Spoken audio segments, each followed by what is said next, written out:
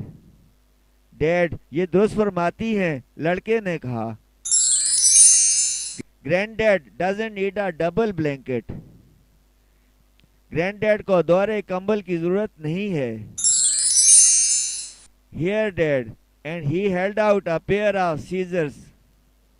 ये लें Dad, और उसने एक कैंची बढ़ाई. Cut it, Dad. Cut the blanket in two. Dad, इसे काटो, कंबल को दो हिस्सों में काटो. Both of them looked at the boy surprised. हैरान दोनों ने लड़के को देखा. Cut it in two, I tell you, Dad, and keep the other half. इसे दो हिस्सों में काटें, मैं आपको कहता हूँ डैड, और दूसरा आधा हिस्सा संभाल कर रख लें. That's not a bad idea, said Granddad gently. ये बुरा ख्याल नहीं है, Granddad ने नरमी से कहा. I don't need such a big blanket.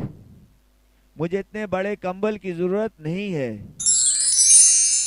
Yes, the boy said, a single blanket is enough for an old man when he is sent away.